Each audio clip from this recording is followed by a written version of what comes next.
Imaginez une muraille de fer et de cuivre qui retient depuis des millénaires une nation innombrable, plus nombreuse que l'humanité tout entière. Derrière cette barrière, une horde sauvage attend son heure. Un jour, elle se libérera. Et ce jour-là, le premier de ses armées videra la mer, et le dernier dira « Ici, il y avait autrefois de l'eau. Bienvenue dans l'histoire la plus terrifiante et la plus prophétique de l'humanité. » Yajouj et Majouj. Chapitre 1. La muraille invisible. Dans les replis les plus anciens de l'histoire humaine, là où le vent murmure encore les secrets des premiers hommes, se dresse une barrière que nul œil mortel ne peut aujourd'hui contempler. Imagine-moi. Des montagnes colossales, au sommet enneigé, même en plein été, se faisant face comme deux titans figés dans un duel éternel. Entre elles, une faille étroite, sombre, presque surnaturelle. Et là, scellée entre ces deux géants de pierre, une muraille. Pas une simple fortification, une œuvre divine et humaine à la fois. Fer fondu, cuivre en fusion, roche et volonté d'un roi béni. Cette muraille ne protège pas un royaume, elle emprisonne une nation entière. Une nation dont le nombre défie l'entendement. Une nation dont les racines plongent jusqu'à Adam lui-même, passant par Yaphis, fils de nous. Ils s'appellent Yajouj et Majouj. Leur sang est humain. Leur cœur, pourtant, semble forgé dans une autre matière. Ni djinn, ni démons, ni créatures venues d'un autre monde. Simplement des descendants d'Adam qui ont suivi un chemin de démesure et de sauvagerie. Dans les livres sacrés, les savants s'accordent. Leur nombre est terrifiant. Le prophète a dit que, le jour du jugement, lorsqu'Allah demandera à Adam de séparer les gens de l'enfer sur 1000 personnes, 999 seront de Yajouj et Majouj. À cette annonce, les compagnons pâlirent. Leurs visages se couvrirent d'effroi. Alors le messager d'Allah les consola avec cette image inoubliable. Vous, parmi les nations, êtes comme un cheveu blanc sur la peau noire d'un taureau. Aujourd'hui, 8 milliards d'êtres humains foulent cette terre. Multipliez ce nombre par 999. L'esprit humain vacille, et pourtant, leur descendance ne cesse de croître. Chaque homme, dit-on, ne meurt qu'après avoir laissé au moins 1000 enfants. Leur fertilité est une malédiction vivante. Certains récits anciens parlent de 3 catégories parmi eux. Des géants au corps démesuré, d'autres de taille moyenne, et un groupe dont les oreilles étaient si vastes qu'ils pouvaient s'en servir comme matelas et couverture. Ce qui est certain, c'est le portrait tracé par le prophète lui-même. Visage large, comme des boucliers, yeux petits et perçants, cheveux clairsemés et tirant sur le roux, très dur et froid. Le plus stupéfiant reste cette nuit miraculeuse, la nuit du mirage. Le prophète fut emmené jusqu'à eux. Il leur transmit l'invitation à l'islam. Seule une poignée accepta. Le reste refusa avec arrogance. Même dans leur prison millénaire, leur rébellion ne faiblissait pas. Mais qui les avait emprisonnés? C'était lui, le roi aux 2 cornes, Dhul-Qarnayn, un souverain dont l'empire s'étendait de l'Orient à l'Occident. Un homme à qui Allah avait donné une autorité, une science et des moyens exceptionnels. Il marchait sur la terre avec justice et cherchait à y répandre l'équité au nom d'Allah. Il possédait 2 étendards, un noir et un blanc. Le jour, il plaçait le noir derrière lui. Les ténèbres enveloppaient alors ses troupes, rendant impossible toute poursuite. La nuit, il hissait le blanc en tête. La route s'illuminait comme en plein midi. Ainsi, il traversa le monde connu, l'Orient, l'Occident, le Nord glacial. Un jour, il rencontra un peuple terrifié. Ces hommes vivaient sous la terreur permanente d'une horde sauvage qui descendait des montagnes. Quand Dhul-Qarnayn arriva, ils se jetèrent à ses pieds. Ô puissant roi, construis seulement entre nous et eux une muraille infranchissable. Dhul-Qarnayn répondit, « Ce qu'Allah m'a donné est bien meilleur que vos richesses. Aidez-moi seulement de votre force. » Alors commença l'œuvre titanesque. Des milliers d'hommes apportèrent des blocs de fer. On alluma un feu immense. Le fer devint incandescent. On versa alors du cuivre fondu par-dessus. Lorsque la muraille fut achevée, Dhul-Qarnayn déclara « Ceci est une miséricorde de mon Seigneur. Mais lorsque viendra la promesse de mon Seigneur, il la réduira en poussière. » Et depuis ce jour, la muraille existe, invisible au regard. Et derrière elle, chaque jour, Yajouj et Majouj creusent. Le soir, lorsqu'un rayon de soleil passe, leur chef dit « Arrêtez, demain, nous finirons. Nous finirons. » Mais au matin, la muraille est intacte. Ce cycle dure depuis des milliers d'années. Mais un jour, leur chef dira « Demain, Inch'Allah, nous la détruirons. » Et ce « Inch'Allah » sera la clé de leur libération. Chapitre 2. Les ombres derrière la muraille. Derrière l'immense muraille de fer et de cuivre s'étendait un royaume de fureur contenue. Imaginez un vaste territoire prisonnier, coincé entre des montagnes infranchissables et cette barrière métallique qui semblait toucher le ciel. Le sol y était aride, marqué par des siècles de rage. Des cavernes sombres creusées à même la roche servaient d'abri à des millions d'âmes. Yajouj et Majouj n'étaient pas des monstres mythiques. Ils étaient humains. Des enfants d'Adam, mais une sauvagerie primitive coulait dans leurs veines. Leurs visages larges, leurs yeux petits et brillants de malice, leurs cheveux roux, tout chez eux évoquait une férocité brute. Chaque matin, des hordes entières se levaient. Avec des pierres tranchantes et des os aiguisés, ils s'attaquaient à la muraille. Le bruit était assourdissant, grattements incessants, coups sourds. Ils labouraient la surface métallique comme des bêtes enragées. Chaque soir, leur chef, un géant à la voix rauque, rugissait « Assez! Demain! Demain, nous finirons de la briser !» Ils retournaient dans leurs cavernes, rêvant de vastes plaines, de mers infinies, de villes à piller et de peuples à soumettre. Mais à l'aube suivante, la muraille était là, intacte, plus lisse, plus solide, comme si la main d'Allah l'avait réparée pendant la nuit. Des cris de rage s'élevaient, des poings frappaient la paroi jusqu'au sang, et pourtant, le cycle reprenait, inlassablement. Leur population enflait comme une marée montante. Ils vivaient dans une anarchie brutale, où la force primait surtout. Ils haïssaient Dul-Qarnayn, ce roi aux deux cornes qui les avait emprisonnés. Ils haïssaient le monde entier pour leur liberté. On dit qu'un jour, Muhammad leur avait apporté la lumière de l'islam. Seuls quelques-uns avaient accepté. Les autres avaient ri avec arrogance. Un jour, nous sortirons, nous boirons les mers, nous dévorerons les terres, nous ferons trembler le ciel lui-même. Leur libération viendra quand leur chef prononcera enfin « Demain, Inch'Allah, nous la briserons ».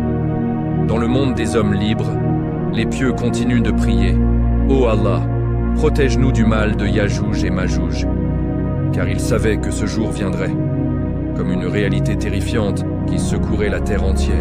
Chapitre 3. Dul-Qarnayn, le roi aux deux cornes. Il y a des milliers d'années, bien avant que les empires les plus puissants ne laissent leurs traces dans le sable du temps, un homme marchait sur cette terre avec une autorité que seul Allah pouvait accorder. On l'appelait Dul-Qarnayn, celui aux deux cornes. Non pas parce qu'il portait des cornes sur la tête, mais parce que son règne s'étendait d'un bout à l'autre de la terre connue. Dul-Qarnayn n'était pas un tyran assoiffé de sang. C'était un serviteur d'Allah, un homme juste, pieux et doté d'une science et d'une force extraordinaires. Certains savants disent qu'il était prophète, d'autres affirment qu'il était simplement un roi béni, choisi par le Créateur pour accomplir une mission unique. Il possédait 2 étendards magiques. Le jour, il hissait le drapeau noir derrière ses troupes. Les ténèbres enveloppaient alors le chemin. La nuit, il plaçait le drapeau blanc en tête. La route s'illuminait comme en plein midi, transformant l'obscurité en clarté parfaite. Ainsi, il traversait les continents sans peur et sans repos. Partout où il passait, il répandait la justice et protégeait les opprimés. Un jour, dans une région montagneuse du Kirghizistan, il rencontra un peuple brisé par la peur vivant dans des villages misérables. Ces villageois avaient des visages marqués par la fatigue et la terreur. Ils se prosternèrent devant Dul-Qarnayn et lui dirent d'une voix tremblante « Ô puissant roi, une horde sauvage descend des montagnes. Il ravage nos cultures et massacre nos familles. Aide-nous, nous te donnerons tout notre or. Construis seulement une barrière entre nous et eux, une muraille que rien ne pourra franchir. » Dul-Qarnayn répondit avec calme. « Ce qu'Allah m'a accordé est bien supérieur à vos richesses. Aidez-moi seulement de votre force et de votre labeur. » Des milliers d'hommes se mirent au travail. On apporta d'énormes quantités de fer pour combler l'espace entre 2 montagnes colossales. Bloc après bloc, la structure s'élevait. La muraille grandissait, imposante, terrifiante dans sa solidité, atteignant les sommets environnants. On alluma un feu gigantesque. Les flammes rugissaient vers le ciel, faisant rougir le fer jusqu'à ce qu'il devienne incandescent. Alors, on versa dessus du cuivre fondu. Le mélange créa une alliance extraordinaire, une matière si dure que rien ne pouvait l'entamer. Lorsque la muraille fut achevée, elle brillait sous le soleil comme un miroir géant reflétant la gloire d'Allah. Dhul Qarnayn déclara « Ceci est une miséricorde de mon Seigneur. Mais lorsque viendra sa promesse, il réduira cette muraille en poussière. Aujourd'hui encore, cette muraille existe, invisible au regard des hommes. Elle est là, gardienne d'un secret terrifiant. Et derrière elle, Yajouj et Majouj n'ont jamais cessé de creuser. Chaque nuit, la muraille se répare miraculeusement par la volonté divine. Mais un jour, leur chef prononcera ces mots. Demain, Inch'Allah, nous la détruirons. Et ce simple mot brisera le décret. Dhul Qarnayn avait accompli sa mission, mais la promesse d'Allah reste suspendue sur l'humanité. Nous vivons dans l'ombre de cette promesse. Chapitre 4. La rage éternelle. Derrière la muraille colossale, dans l'obscurité oppressante de leur prison millénaire, la vie de Yajouj et Majouj n'était pas seulement une existence, c'était une condamnation à la fureur perpétuelle. Imaginez un monde sans horizon, un territoire immense mais étouffant, coincé entre des montagnes aux parois verticales, et cette barrière de fer cuivre qui semblait défier le ciel lui-même. Le sol était dur, craquelé, couvert de pierres tranchantes. L'air sentait la sueur rance, la poussière de roche et la colère accumulée depuis des siècles. Le soleil ne pénétrait que rarement. Quand il le faisait, il révélait un spectacle terrifiant. Des millions d'êtres humains entassés dans une promiscuité animale. Ils vivaient dans des cavernes creusées à même la montagne, dans des abris de fortune, faits de branches et de peaux de bêtes. Ils étaient des humains, pourtant leur apparence glaçait le sang. Visages larges et plats, yeux petits et brillants d'une lueur sauvage. Leur corps était robuste, endurci par le labeur. Leur langage était rude, fait de grognements et de cris brefs. Chaque jour, dès l'aube, la horde se mettait en mouvement. Hommes, femmes, adolescents, même les enfants participaient. Armés d'ongles ensanglantés, de pierres pointues et d'os aiguisés, ils s'attaquaient à la muraille avec une rage désespérée. Le bruit était assourdissant, grattements frénétiques, coups sourds, halètements rauques et cris de frustration. La sueur coulait sur leur front, se mêlant à la poussière. Leurs mains saignaient, leurs doigts se déchiraient, mais ils continuaient. Et chaque soir, quand un minuscule rayon de lumière parvenait enfin à traverser la paroi, illuminant faiblement leur visage, leur chef, un colosse à la barbe épaisse et à la voix de tonnerre, levait ses bras et rugissait. « Assez pour aujourd'hui. Demain nous finirons de la briser. Nous serons libres !» Épuisés mais galvanisés par l'espoir, ils retournaient dans leurs abris. Autour des feux de camp, ils partageaient de maigres repas. Ils racontaient des légendes de plaines verdoyantes et de mers infinies qu'ils imaginaient pouvoir boire un jour. La nuit venue, ils dormaient d'un sommeil agité, hantés par des rêves de destruction et de conquête. Mais à chaque aube, la muraille était là, intacte, plus lisse, plus brillante, plus infranchissable que jamais. Comme si une main invisible avait effacé toute trace de leur labeur pendant la nuit. Pas une éraflure, rien. Alors la rage explosait. Des hurlements de désespoir et de fureur pure résonnaient entre les montagnes. Pourtant, leur nombre ne cessait d'augmenter. Leur fertilité était une malédiction, une marée humaine qui enflait sans cesse. Ils haïssaient Dhul Qarnayn, ce roi maudit qui les avait enfermés. Ils haïssaient les peuples libres qui vivaient au-delà. Muhammad, en personne, leur avait apporté l'invitation à l'islam. Seuls quelques-uns avaient accepté. Ils savaient que leur libération approchait. Un jour, leur chef dirait « Demain, Inch'Allah, nous la détruirons. Ô Seigneur, protège-nous du mal de Yajouj et Majouj.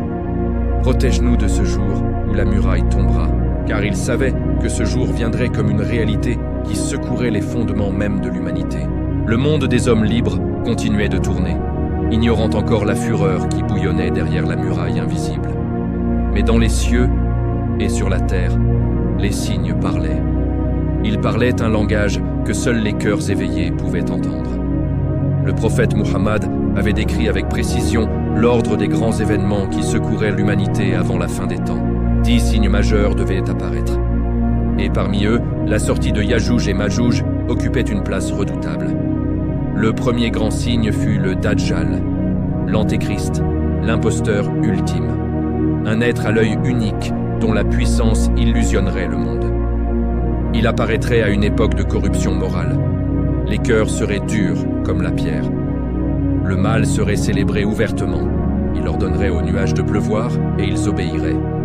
Il crierait « Je suis votre Seigneur » et beaucoup se prosterneraient. Les vrais croyants fuiraient vers les montagnes et les grottes. Ils vivraient des jours de terreur absolue, de faim et de soif. Puis, au moment du désespoir, le ciel se fendrait. Du haut du minaret blanc de Damas, Jésus, fils de Marie, descendrait. Vêtu de blanc, soutenu par 2 anges, il tuerait le Dajjal de sa propre main, mettant fin à son fitna dévastateur. Le monde respirerait enfin. Sous le règne de Issa, la terre connaîtrait une prospérité inimaginable. Plus de maladies, plus de pauvreté. Mais cette paix serait brève, car pendant ce temps béni, derrière la muraille, la rage de Yajouj et Majouj atteignait son apogée. Leur chef, ce colosse à la voix de tonnerre, sentait que le moment approchait. Il criait « Demain, nous la briserons !» Et un jour, il prononça les mots qui scelleraient de leur destin. « Demain, Inch'Allah, nous la détruirons. » Pour la première fois depuis des millénaires, la nuit passa sans miracle de réparation. Les fissures étaient restées. Un cri de victoire primal jaillit de milliers de gorges. Ils se ruèrent sur la muraille. Le fer et le cuivre commençaient à céder. Issa reçut une révélation. « Mes serviteurs que nul ne peut combattre sont sortis. Emmène mes croyants sur le mont Tour. » Issa rassembla les croyants. Ils abandonnèrent tout et se dirigèrent vers le mont Tour, se retranchant pour prier. Soudain, dans un fracas monumental, la grande muraille de Dhul Qarnayn s'effondra. Des milliards d'êtres surgirent comme un torrent déchaîné. Le premier contingent arriva au lac de Tibériade. Ils burent jusqu'à la dernière goutte, laissant une terre sèche et craquelée. Ils avançaient comme un nuage de sauterelles, ravageant tout. Le monde entier trembla face à cette marée humaine. Sur le mont Tour, Issa et les croyants étaient assis, impuissants. Ils n'avaient que leur foi face à la plus grande épreuve de l'histoire. Chapitre 6. Le déferlement des ténèbres. La muraille venait de tomber. Dans un fracas assourdissant qui résonna jusqu'aux confins de la terre, des siècles de fer et de volonté divine s'effondrèrent en une seule nuit. Le bruit fut si violent que des montagnes tremblèrent et que les oiseaux s'envolèrent par millions sous un ciel assombri. Et alors, ils sortirent. Pas comme une armée, mais comme un cataclysme vivant surgissant des entrailles de la terre. Des millions d'êtres dévalèrent les pentes comme un torrent de chair et de rage, hurlant des cris primitifs qui glacèrent le sang. Leur nombre défiait l'imagination.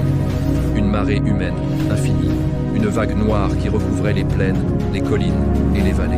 Ils n'avaient pas de bannière, pas d'uniforme. Leur seule arme était leur nombre, leur faim insatiable et leur haine millénaire. Leur premier objectif fut la mer de Galilée, le lac de Tibériade, cette étendue d'eau sacrée et paisible. Des centaines de milliers se jetèrent dans l'eau, buvant avec une avidité animale, aspirant le liquide comme s'ils n'avaient jamais bu. En quelques heures, le premier groupe vida le lac. Il ne resta plus qu'une vaste étendue de boue craquelée. L'un de leurs chefs, un géant au visage large, regarda autour de lui et rit. Ici, il y avait autrefois de l'eau. Ils se dirigèrent vers Jérusalem. Sur leur chemin, rien ne résistait. Les villages étaient rasés, les champs de blé piétinés. Les rivières étaient polluées par leur corps. L'air devenait lourd, chargé de poussière et de l'odeur de la mort. Les armées humaines tentèrent de résister. Des tanks, des missiles. Tout fut vain. Les balles semblaient les traverser sans les arrêter. Les villes brûlaient, les communications s'effondraient, les gens fuyaient, mais il n'y avait nulle part où aller. La horde était partout. Sur le mont Tour, Issa ibn Maryam et les croyants sincères observaient cet apocalypse, retranchés sur les hauteurs en prière. Ils n'avaient ni armes, ni armée. Ils n'avaient que leur foi. La terre était devenue un enfer de famine et de mort. Arrivés près de Jérusalem, leur chef suprême ordonna à ses guerriers de tirer des millions de flèches vers les cieux. Quelques instants plus tard, les flèches retombèrent, tachées de sang. Les Yajouj et Majouj explosèrent de joie blasphématoire. « Nous avons vaincu les habitants du ciel! La terre est à nous !» crièrent-ils dans leur ultime insolence. Sur le mont Tour, Issa et les croyants levèrent les mains. « Ô Allah, sauve-nous, toi le seul qui peut nous sauver. » Leur voix tremblait, mais leur foi était intacte. Et Allah entendit leurs prières. Chapitre 7. La nuit du ver. Sur le mont Tour, l'air était lourd de peur et de foi mêlée. Issa ibn Maryam alayhi salam se tenait debout, entouré de milliers de croyants. Ils n'avaient plus rien, ni armes, ni nourriture, ni espoir humain. Seules leurs larmes et leurs supplications montèrent vers Allah. La voix d'Issa s'éleva. « Ô Allah, nul n'a la force de les combattre. Ils ont dévasté ta terre. Sauve-nous, ô Seigneur. Nous n'avons que toi. » Des milliers de voix se joignirent à la sienne. Une supplication collective, pure, comme jamais la terre n'en avait entendu depuis des siècles. Et Allah répondit. Au milieu de la nuit, alors que Yajouj et Majouj dormaient ivres d'arrogance, un ver minuscule apparut, An-Nagaf. Il naquit silencieusement dans le corps de chacun d'entre eux, un par un, dans chaque gorge, chaque poitrine, chaque ventre de cette horde innombrable. Le ver rongeait les organes, les veines, les os. Il se multipliait à une vitesse surnaturelle. En quelques heures, il transforma leur corps en coquilles vides. Les premiers cris commencèrent vers minuit. Des hurlements de souffrance pure déchirèrent l'obscurité. Des millions d'entre eux se tordèrent sur le sol. Leur chef tenta de se lever, mais ses jambes le trahirent. Il tomba lourdement, les yeux exorbités par la terreur. La mort vint rapidement, mais collectivement. En une seule nuit, toute la nation fut anéantie. Puis, le silence. Un silence absolu, surnaturel, qui enveloppa la terre entière. Le lendemain matin, le spectacle était indescriptible. La terre était couverte de cadavres à perte de vue. Des montagnes de corps transformés en cimetières géants. Sur le mont Tour, un musulman pieux et courageux se leva. « Laissez-moi aller voir ce qu'Allah a fait. Je dois savoir. » Il descendit seul la montagne. Quand il arriva en bas, il s'arrêta net, les yeux écarquillés d'émerveillement et de terreur devant cet océan de cadavres. Il remonta en courant vers le mont Tour et cria « Ô musulmans, réjouissez-vous, Allah a détruit vos ennemis, pas un seul n'est resté debout. » Une vague de soulagement envahit le mont Tour. Les croyants tombèrent en prosternation, remerciant Allah. Issa alayhi salam lui-même glorifia le Seigneur. Mais la puanteur devint insupportable. L'air était toxique. Une deuxième supplication s'éleva. « Ô Allah, tu nous as sauvés, envoie ta miséricorde. » Allah répondit à nouveau. Il envoya des oiseaux au cou long comme des chameaux. Ils descendirent par milliers pour emporter les cadavres. Ils jetèrent les corps dans la mer. Puis vint la pluie torrentielle, pure, qui lava la terre comme on lave un miroir. Elle purifia chaque pierre. Quand elle cessa, la terre était propre, fraîche, comme neuve. Les croyants descendirent enfin du mont Tour. Issa alayhi salam marchait en tête. Cependant, la terre était vide. Tout avait été dévoré. Les survivants étaient épuisés, sans ressources. Comment la vie allait-elle reprendre? Issa alayhi salam leva à nouveau les mains vers le ciel. Une troisième supplication monta. Et Allah, dans sa miséricorde infinie, répondit une fois encore. Chapitre 8. La renaissance des cieux et de la terre. La terre était enfin silencieuse. Après la pluie purificatrice qui avait lavé la poussière et la puanteur, un calme étrange, presque sacré, s'était installé sur le monde. L'air était frais, chargé d'une odeur de terre mouillée et de renouveau. Le soleil brillait avec une clarté nouvelle. Issa ibn Maryam et les croyants descendirent lentement du mont Tour. Leurs pas étaient lourds de fatigue, mais leur cœur rempli d'une gratitude immense. Ils marchèrent sur une terre qui avait connu l'enfer et qui semblait maintenant respirer à nouveau. Pourtant, le spectacle qui s'offrait à eux était celui d'une désolation presque totale. Les villes étaient en ruine. Les champs n'étaient plus que des étendues de terre piétinées. Plus un seul animal domestique en vue. Plus une seule réserve de nourriture. Les rivières, vidées par la soif insatiable de Yajouj et Majouj, coulaient à peine. Les survivants erraient comme des ombres, le regard vide, le ventre creux. Issa s'arrêta au milieu d'une plaine dévastée. Il leva les mains vers le ciel, les paumes ouvertes, et pria d'une voix empreinte d'humilité profonde. « Ô Allah, tu as détruit nos ennemis par ta puissance. Maintenant regarde tes serviteurs. Nous sommes épuisés, affamés, sans ressources. Fais descendre ta miséricorde sur cette terre. Rends-lui la vie, ô Seigneur des mondes. » Les croyants répétèrent la supplication en chœur, les larmes aux yeux. Leurs voix s'élevèrent comme une seule âme vers le Créateur. Et Allah répondit. Soudain, la terre trembla légèrement, non pas de destruction, mais de vie. Un ordre divin invisible parcourut le sol, les montagnes et les rivières. La terre sembla se réveiller d'un long sommeil. Dès le lendemain, des pousses vertes apparurent là où il n'y avait plus rien. Les champs se couvrirent d'une végétation luxuriante. Mais ce n'était pas une renaissance ordinaire, c'était un miracle de bénédiction. Les fruits poussaient à une taille inimaginable. Un seul grenadier produisait des grenades si énormes qu'un groupe entier d'hommes pouvait s'en rassasier. Le fruit était si gros que son écorce, une fois vide, pouvait servir d'abri contre le soleil pour plusieurs personnes. Un seul grain de grenade suffisait à remplir la bouche et à donner une saveur sucrée et divine. Les animaux aussi furent touchés par cette baraka. Une jeune chamelle donnait assez de lait pour nourrir une tribu entière. Une simple chèvre fournissait de quoi abreuver toute une famille pendant plusieurs jours. Le lait était abondant, pur et béni. Les survivants se retrouvaient maintenant dans une abondance qu'un roi n'avait jamais connue. Ils mangeaient à satiété. La maladie avait disparu. La fatigue semblait s'évaporer. Une paix profonde, une sérénité céleste enveloppait chaque cœur. Les armes abandonnées par Yajouj et Majouj devinrent une bénédiction supplémentaire. Les musulmans les ramassèrent. Ils les utilisèrent comme bois de chauffage pendant 7 longues années. Pas besoin de couper un seul arbre. Les armes de leurs ennemis servirent littéralement à réchauffer leur foyer et à cuire leur nourriture. Issa parcourait la terre avec les croyants, enseignant, guidant et priant avec eux. Ce n'est ni par notre force que nous avons été sauvés, c'est uniquement par la miséricorde d'Allah.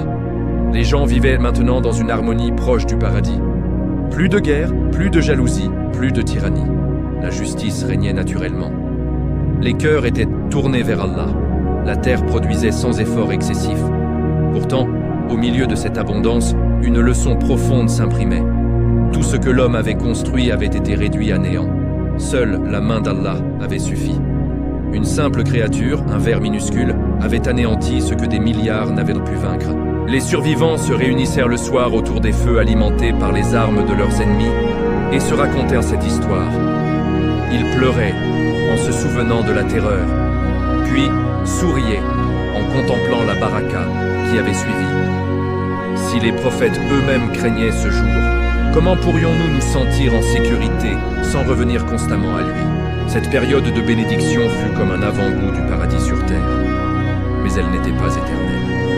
Elle était une pause miséricordieuse avant les derniers signes de l'heure. Car la terre continuait son chemin vers sa fin inévitable. La terre vivait désormais dans une paix et une abondance qui ressemblaient à un rêve. Les fruits géants pendaient aux arbres comme des promesses divines. Le lait coulait en abondance des animaux bénis. Les armes de Yajouj et Majouj brûlaient encore dans les foyers, réchauffant les nuits. Les survivants marchaient sur une terre purifiée, lavée par la pluie miraculeuse et bénie par la main même d'Allah. Pourtant, au milieu de cette sérénité, Issa ibn Maryam réunissait souvent les croyants. Son visage était grave, empreint d'une sagesse profonde. Il ne voulait pas qu'ils oublient. Il ne voulait pas que cette période de baraka devienne une illusion de sécurité éternelle. Un soir, il s'adressa à eux d'une voix calme. « Mes frères et sœurs, Allah a transformé l'enfer en jardin. Il a anéanti une nation que nul humain n'aurait pu vaincre. Un ver minuscule a suffi là où des armées entières auraient échoué.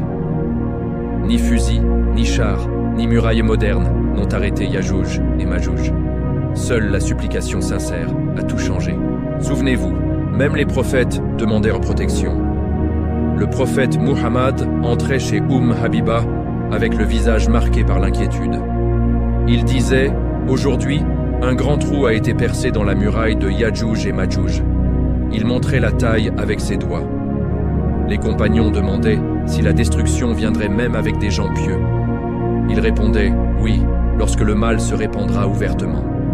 Aujourd'hui, le mal est devenu visible. Les prières sont abandonnées, les péchés commis sans honte. Les signes de l'heure apparaissent. Serez-vous parmi ceux qui se réfugieront sur le mont Tour? Ou serez-vous parmi ceux qui fuient sans but, emportés par la terreur? Les croyants baissèrent la tête. Beaucoup pleuraient en silence. Ils comprenaient, la victoire ne vient pas de la force humaine. La victoire vient uniquement de la connexion avec Allah. Les gens du mont Tour n'avaient que leurs mains levées et leur cœur brisé. Le plus grand ennemi est celui que nous portons en nous, l'arrogance, l'oubli d'Allah. Purifiez vos cœurs aujourd'hui. Les jours passèrent. La baraka continua, mais une mélancolie douce habitait les survivants. Ils savaient que cette paix n'était qu'une parenthèse. Les derniers signes allaient se manifester. Les effondrements, le soleil se levant de l'Occident et le grand feu du jugement. Ils comprenaient que la porte de la miséricorde reste ouverte tant que le soleil se lève à l'est. Chaque seconde loin d'Allah est perdue. Quand les murailles tombent, quand les mers sont vidées, seule reste la main d'Allah. Et celui qui s'y accroche ne périra jamais. Chapitre 10. Le dernier message. La terre vivait ses derniers jours de paix relative. Les fruits géants continuaient de nourrir les survivants. Le lait béni coulait encore des animaux. Et les feux alimentés par les arcs et les flèches de Yadjouj et Madjouj réchauffaient les nuits. Mais dans l'air flottait déjà une mélancolie douce amère, comme le parfum des roses avant qu'elles ne fanent. Issa ibn Maryam le savait mieux que quiconque. Cette période de baraka n'était qu'une miséricorde temporaire. Un soir, alors que le soleil descendait lentement derrière les montagnes purifiées, Issa rassembla tous les croyants sur une colline verdoyante. Le vent doux caressait les visages. Le ciel était d'un bleu profond, presque irréel. Il se leva devant eux, sa silhouette blanche se découpant contre l'horizon, et parla d'une voix chargée d'une émotion profonde. « Mes bien-aimés, nous avons vu l'impensable. Nous avons vu une nation plus nombreuse que toute l'humanité réunie sortir de sa prison millénaire. Nous avons vu des mers vidées en une journée, des flèches tirées vers le ciel, retomber tachées de sang. Nous avons vu la mort collective d'une horde entière en une seule nuit, par la volonté d'un ver minuscule. Nous avons vu la terre, après avoir été dévorée, renaître en un jardin paradisiaque. Et pourtant, tout cela n'était qu'un signe parmi d'autres. Un avertissement. Une leçon gravée dans l'histoire de l'humanité.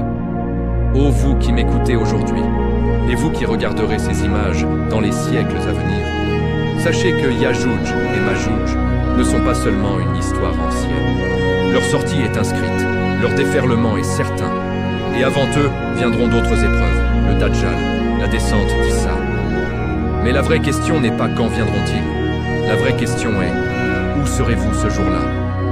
Serez-vous parmi ceux qui courent dans tous les sens, terrifiés, sans refuge? Ou serez-vous parmi ceux qui lèvent les mains vers le ciel?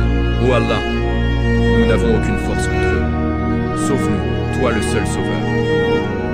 Aujourd'hui, dans votre époque, la muraille tremble déjà. Les péchés se répandent ouvertement. Les prières sont abandonnées dans les mosquées vides. Le Coran est récité, mais rarement compris et vécu. Les cœurs sont durs. L'arrogance humaine atteint des sommets. Ce ne sont pas les tanks, les missiles ou les alliances internationales qui vous sauveront le jour où Yajouj et Majouj sortiront. Seule votre relation avec Allah fera la différence. Seule la sincérité de vos larmes nocturnes. Seule la force de votre taouba. Il leva les mains vers le ciel et tous les croyants l'imitèrent instinctivement. Ô Allah, protège notre Oumma du fitna de Yajouj et Majouj. Protège-nous du Dajjal. Protège-nous de toute épreuve qui ébranlera la terre. Le temps est court. La porte de la Taouba est encore ouverte. Le soleil se lève encore à l'est. Revenez à Allah avant qu'il ne soit trop tard. Purifiez vos cœurs. Multipliez vos bonnes actions. La nuit tomba doucement sur la colline. Les étoiles apparurent une à une, témoins silencieux de cette assemblée. Cette série s'achève ici, mais la leçon reste gravée pour l'éternité. La plus grande puissance est celle de la supplication sincère.